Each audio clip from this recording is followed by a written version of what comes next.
They called me the golden goose in a family group chat I wasn't supposed to see, so I cut them off, took back my power, and watched them spiral without me. Now they're losing everything. I'm Maya Chen, 35 years old, and 3 weeks ago my world imploded in the most unexpected way possible. Not through death or divorce or any of the dramatic life events you see coming from a mile away. No, my destruction came through a single text message sent to the wrong group chat. A message that revealed my family's true nature and cost me everything I thought I knew about the people who raised me. If you've ever discovered that the people closest to you have been plotting behind your back, drop a comment below. Because what I'm about to tell you will make you question every family dinner, every harmless question, every moment you thought you were surrounded by love. My name is Maya, and I used to think I was the lucky one in my family, the successful daughter who made it. The one my parents bragged about to their friends at church, at the grocery store, to anyone who would listen. Our Maya, they'd say, she's got her own business, bought herself a beautiful house in Westfield, never needs to ask us for anything. That last part should have been my first clue. I built my marketing consulting firm from nothing. Started in my tiny studio apartment 7 years ago with a laptop, a dream, and more student debt than I care to remember. Worked 18-hour days, lived on ramen and determination, turned down every invitation to go out because I was hustling for my future. By 30, I was pulling in 6 figures. By 32, I'd bought my dream house, a restored Victorian in the best part of town.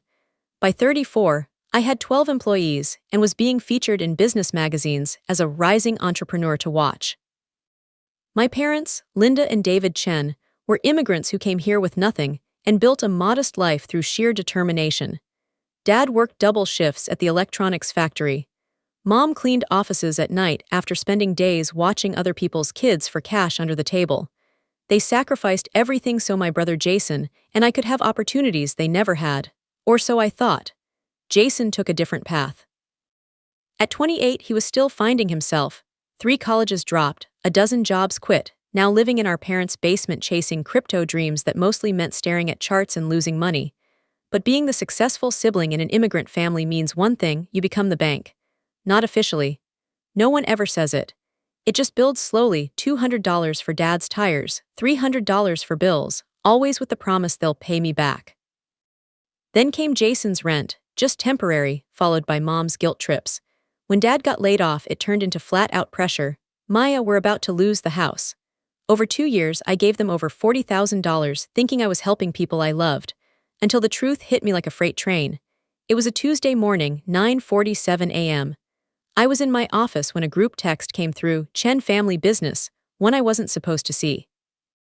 Jason, Maya just dropped another $2K for Dad's medical bills.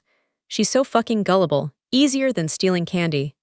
I dropped my mug, the crash echoed, but I didn't hear it, I just kept reading.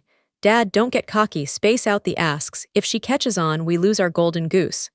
Mom, she's always been naive. Remember Halloween? Same mentality, she needs to feel useful. Jason again, should we hit her up for the basement reno next week? I told Katie we'd have it by Christmas. Katie, the girlfriend he claimed he broke up with months ago, the one still living in the basement.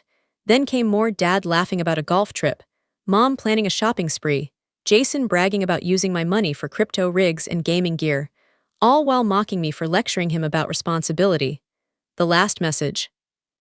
Dad, Maya's biggest weakness is wanting to please, it's our biggest asset. I sat frozen in my office for 2 hours, staring at the screen, my hands trembling. I kept rereading the messages, praying I'd misunderstood. But I hadn't. I drove straight to their house. The same one they claimed was on the brink of foreclosure. I let myself in with the key Mom insisted I keep for emergencies. The sight knocked the wind out of me. A brand new 75-inch flat screen on the wall. Leather furniture. A full kitchen remodel, granite, stainless steel, designer lighting. Maya, Mom called from upstairs, cheerful as ever. What are you doing here, honey? She appeared at the top of the stairs wearing clothes I'd never seen before. Designer jeans, a cashmere sweater, jewelry that caught the light when she moved. This from the woman who'd been shopping at Goodwill just 6 months ago, according to her sob stories. Nice TV, I said, my voice flat. Mom glanced at it like she was seeing it for the first time. Oh, that old thing, we got it on sale, you know how your father loves his football. How much was the sale price? She hesitated.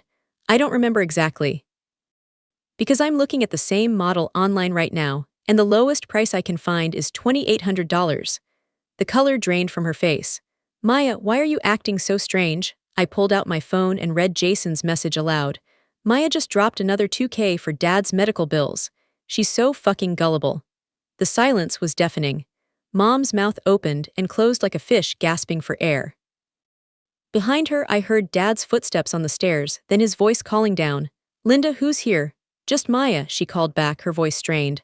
Maya, what's she want? We just got money from her last week. The casual way he said it like I was a business transaction, not his daughter, hit me harder than all the messages combined. Dad appeared at the top of the stairs, took one look at my face and knew. Ah, shit. That's all you have to say, I asked. Ah, shit. He came down slowly, his face shifting from surprise to something that looked almost like relief. How'd you find out? Jason sent a text to the wrong group chat. Apparently your Chen family business includes laughing about how stupid I am. Mom sank onto her new leather couch. Maya, it's not what it looks like. It's exactly what it looks like, I shot back. You've been lying to me for years, playing the poor, struggling parents while I worked myself to death trying to help you. We never asked you to work so hard, Dad said, and I swear to God, he said it like he was doing me a favor. You're right, you just asked for my money instead. You have plenty, Mom whispered. You live in that big house all by yourself. You drive a new car. You go on vacations, we just thought. You thought what? That because I'm successful, I owe you everything I've earned. We're your parents, Dad's voice rose. We raised you, we sacrificed for you. And I've paid you back 10 times over. $40,000, Dad, that's more than some people make in a year. You make that in what, 3 months? Jason's voice came from the basement stairs. He emerged with a smirk on his face like this was all some big joke. Come on, Maya. Don't be dramatic. Seeing him was like looking at a stranger. This person I'd loved and protected and laid out countless times, looking at me like I was the problem. Dramatic, I repeated. You think fraud is dramatic. It's not fraud, Jason scoffed. It's family helping family. You've always been uptight about money. I'm uptight because I actually earn it instead of stealing it from my sister. I didn't steal anything. You gave it to us. Under false pretenses. That's literally the definition of fraud. Mom started crying, then the same tears she'd used to manipulate me dozens of times before, but now I could see it for what it was. Performance. Emotional blackmail designed to make me back down, apologize, pretend this was all a misunderstanding. I gave you money because I thought you needed it, I said, my voice steady despite the chaos in my head. I gave you money because I thought you were struggling. I gave you money because I love you and wanted to help. We do love you, Mom sobbed. No, you don't. You love what I can do for you. There's a difference. Dad crossed his arms. So what now? You're going to cut us off because we accepted help from our successful daughter. The way he twisted it like they were the victims, like I was being cruel for discovering their lies, was masterful. I could see how they'd manipulated me for years without me even realizing it. I'm going to cut you off because you lied to me, because you stole from me, because you see me as a bank account instead of a daughter. Don't be ridiculous, Jason said. We're family. Family doesn't cut each other off. Family also doesn't con each other out of $40,000. You can afford it. The words hung in the air like a confession. He wasn't even trying to deny it anymore. Whether I can afford it isn't the point, I said quietly. The point is you stole it. I looked around the room one last time. At the expensive electronics and furniture bought with my money. At the parents who'd raised me to believe in honesty and hard work while practicing neither. At the brother who saw my success as his personal ATM. I want my house key back, I said. Mom looked up, mascara running down her cheeks. Maya, please, let's talk about this like adults. I am talking about this like an adult. Adults don't steal from their children. We didn't steal, Dad exploded. You gave us that money willingly. Because you lied about needing it. We never said we were broke, I stared at him in disbelief. You literally told me you were about to lose the house. We said we were worried about the house. That's not the same thing. The gaslighting was so smooth, so practiced, I almost doubted my own memory. Almost. Give me my key, I repeated. Maya, Mom pleaded, you're our daughter, you can't just walk away from family. Watch me. I held out my hand until Dad reluctantly dropped the key into my palm. Then I walked to the door, paused, and turned back. Don't contact me unless it's to discuss paying back the money you stole, and don't you dare show up at my office or my house. You'll regret this, Jason called after me. Family is all you have in the end. I stopped in the doorway. No, Jason, love is all you have in the end. And you just proved you never had that to offer anyway. The drive home was a blur. I kept expecting to feel sad, devastated, heartbroken. Instead, I felt empty, like someone had scooped out my insides and left nothing but a hollow shell. When I got home, I sat in my driveway for 20 minutes, staring at the house I'd worked so hard to buy. The house my family had convinced me was too big, too expensive, too much for just one person. Now I realized they weren't concerned about my finances, they were jealous. My phone buzzed constantly, text after text from Mom, Dad, and Jason, apologies mixed with justifications mixed with anger. The classic manipulation cycle playing out in real time. Mom, Maya, please call me. We need to talk about this misunderstanding. Dad, you're being childish. We raised you better than this. Jason, hope you're happy. You just destroyed our family over money. I turned off my phone and poured myself a glass of wine. Then I sat in my kitchen, the one I'd renovated myself with money I'd earned, and tried to process what had just happened. The worst part wasn't the money. $40,000 was a lot, but my business was doing well enough that I could recover from it. The worst part was the betrayal. The realization that every family interaction for the past 2 years had been calculated manipulation. I thought about all the times I'd canceled plans with friends because family needed me. All the nights I'd worked late to make extra money for their emergencies. All the guilt I'd carried about being more successful than them, when they'd been profiting from that success the entire time. That night I called my best friend Sarah and told her everything. Her reaction was exactly what I needed to hear. Maya, oh my God, this is so much worse than just asking for money. They've been systematically manipulating you for years. I keep thinking maybe I'm overreacting, I admitted. Like maybe I should just let it go and move on. Are you insane? They committed fraud, they stole from you, and they were laughing about it. Hearing someone else say it out loud made it real. This wasn't a family misunderstanding. This was criminal behavior disguised as love. What are you going to do? Sarah asked. I don't know, cut them off I guess. I told them not to contact me. Good, and Maya, don't let them guilt you back in. This pattern will only get worse if you give them another chance. After we hung up, I sat in my house, my beautiful, quiet house that my family had made me feel guilty for buying, and felt something I hadn't experienced in years. Peace. For the first time in I don't know how long, my phone wasn't buzzing with emergencies that required my immediate financial attention. There was no guilt gnawing at me about not doing enough for family. No anxiety about how I was going to afford to help everyone while still building my business. Just silence and space to breathe. The next few days were a hurricane of family drama. When their texts and calls went unanswered, they escalated. Mom showed up at my office, causing a scene in the lobby until security escorted her out. Dad called my assistant pretending to be a client, trying to get transferred to my line. Jason somehow got my business partner's contact information and called them asking for money for a family emergency. The audacity was breathtaking. Even after being caught red-handed, they couldn't stop trying to manipulate and control me. But the worst was the extended family getting involved. Suddenly I was getting calls from aunts and uncles I hadn't heard from in years, all telling me I was being too harsh, that family was more important than money, that I should forgive and move on. Your parents are devastated, my Aunt Helen told me. They're telling everyone you've cut them off over a simple misunderstanding. Did they tell you they stole $40,000 from me? Maya, that's a very serious accusation. It's a very serious crime. They said you gave them that money willingly. Under false pretenses, after they lied about needing it. There was a pause. Even so, family is family. You only get one set of parents. Good, I said, because I don't think I could handle a second set like this. The family pressure campaign lasted for 2 weeks. During that time, I learned exactly who in my extended family was willing to overlook fraud as long as it stayed in the family, and who actually had moral standards. My cousin Rachel, who'd always been the black sheep for speaking her mind, called to support me. I've been watching your parents manipulate you for years, she said. I'm proud of you for finally standing up to them. My Uncle Mike, Dad's brother, surprised me by admitting he'd suspected something was wrong. Your father's been bragging about his new TV and vacation plans while claiming to be broke. The math didn't add up. But for every supportive voice, there were 3 others telling me I was destroying the family over money, that I was selfish and ungrateful, that I'd regret this when my parents were gone. The guilt campaign was professional level. I started to understand how I'd been manipulated for so long. This entire family system was built around protecting the manipulators and silencing anyone who called them out. 3 weeks after the confrontation, I was in my office when my assistant buzzed me. "Maya, there's a David Chen here to see you. He says he's your father."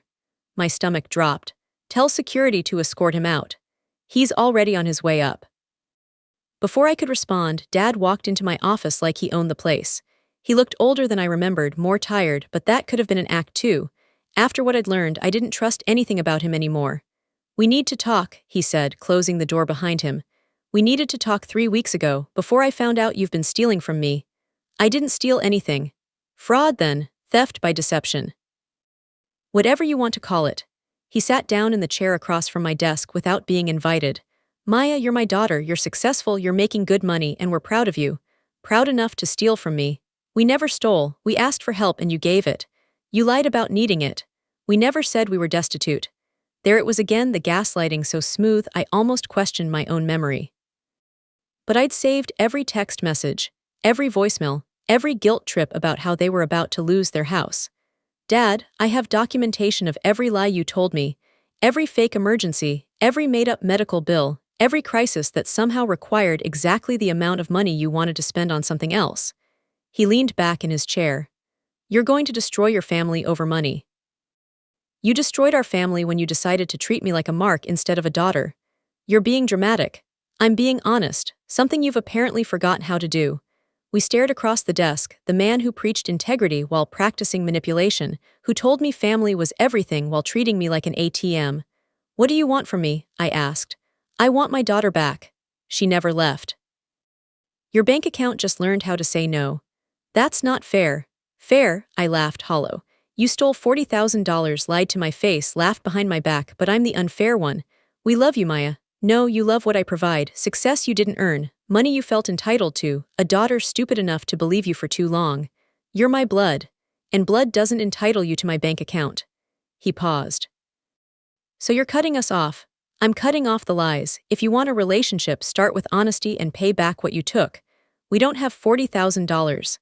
Then sell the TV, the couch, get a second job, figure it out." "Maya, be reasonable." "I am. Reasonable would be pressing charges. Reasonable would be telling the family the truth instead of letting you rewrite it as a misunderstanding. And if we can't pay it back." I looked at him, really looked. The man who once felt like a hero. When had that changed, or had I just refused to see it? "Then you live with your choices." He stood. "Your mother is heartbroken. She should have thought of that before stealing from me. You'll regret this." "I already do. I regret believing you. I regret the money I lost, the guilt I carried, the time I wasted." At the door, he turned back. "Family is all you have." "No," I said. "Good family is all you have. The rest is just a burden disguised as love." After he left, I sat shaking. The conversation went just as I'd expected, but it still gutted me. There's something brutal about realizing your parents see you not as a daughter but as a source of income. That night, I called Sarah. "How do you feel?" she asked. "Empty, angry, weirdly relieved." That's what cutting out toxic people feels like. But they're not just toxic, they're my parents. Maya, being related does mean they're allowed to exploit you. Financial abuse is still abuse. I know that in my head.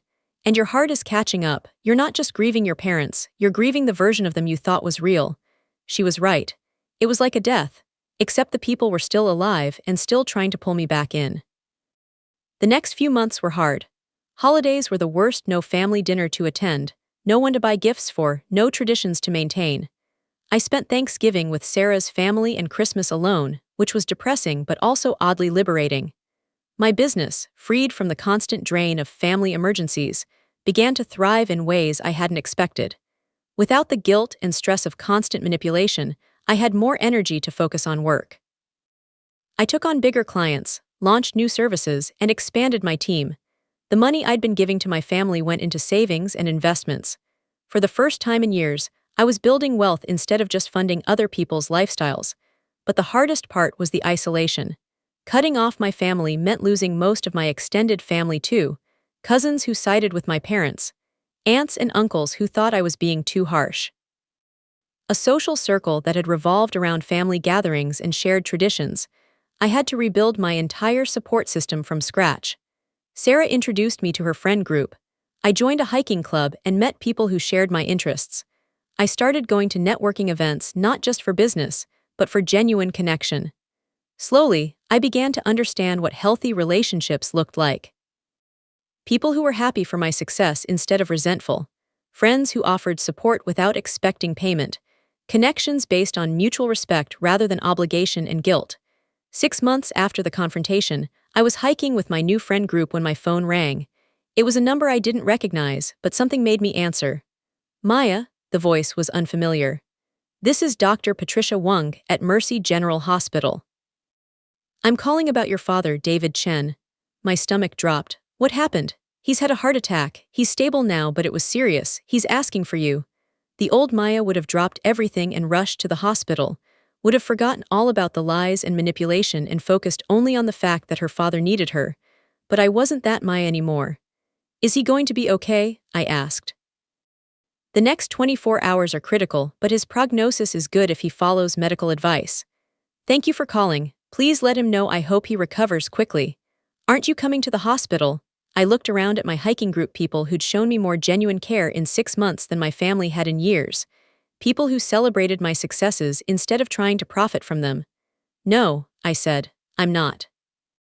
After I hung up, Sarah, who'd overheard the conversation, looked at me with concern. Are you okay? I think so. Is that terrible? My father's in the hospital and I'm not rushing to his bedside. Maya, this is exactly what they'd use to manipulate you back in. His heart attack doesn't erase the $40,000 they stole. It doesn't undo the years of lies. But what if he dies? Then he dies. And you'll grieve the father you thought you had, not the man who betrayed you. It sounded harsh, but it was also true. The father I'd loved and respected had been a fiction. The real David Chen was a man who saw his daughter's success as his personal piggy bank. That evening, Mom called. Maya, your father is in the hospital. He had a heart attack. I know, the doctor called me. And you're not coming? No, he's your father. He's also a thief. Maya, how can you be so cold? I'm not cold. I'm protecting myself from people who have proven they can't be trusted. He could die. Then he should have thought about that before he decided our relationship was worth $40,000. You're going to regret this for the rest of your life. Maybe, but I'll regret staying trapped in your web of lies even more. She hung up on me. Dad survived the heart attack. I heard through my cousin Rachel that he made a full recovery and was back to his normal routine within a month. The same cousin told me that my parents had been telling everyone I'd refused to visit him in the hospital, painting me as the heartless daughter who abandoned her father in his moment of need. The narrative they'd created made me the villain.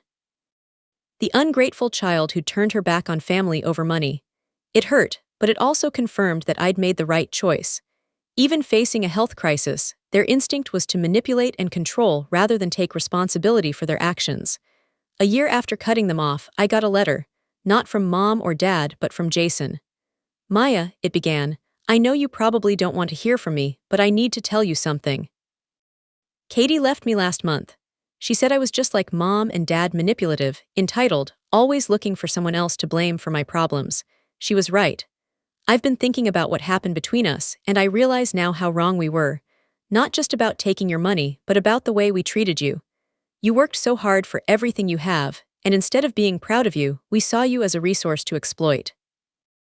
I don't expect you to forgive me. I don't even expect you to respond to this letter. But I wanted you to know that I understand now why you cut us off. We didn't deserve your love or your money. We definitely didn't deserve your trust. I'm getting help, real help, not just promises to change.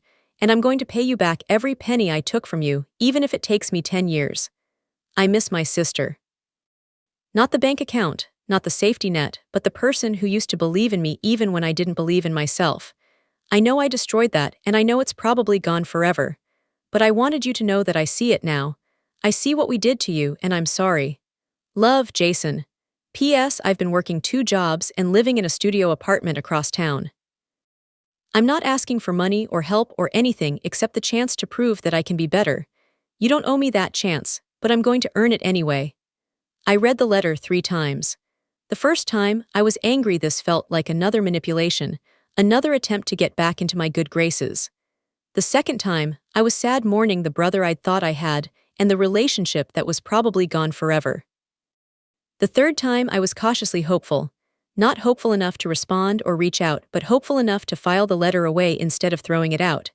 Change was possible. but it had to be proven through actions, not words. 6 months later, I got another letter. This one contained a check for $1,500 and a note. First payment. Many more to come, no strings attached. Then another 6 months later, another check, another note. Job promotion. Bigger payments coming. Jason never asked for anything. Never tried to use the money he was paying back as leverage for a relationship. Never suggested that his payments entitled him to my time or attention. He just paid. 2 years after everything, my lawyer confirmed Jason had paid back $12,000, quietly, steadily, without asking for anything in return. My parents, meanwhile, hadn't repaid a cent.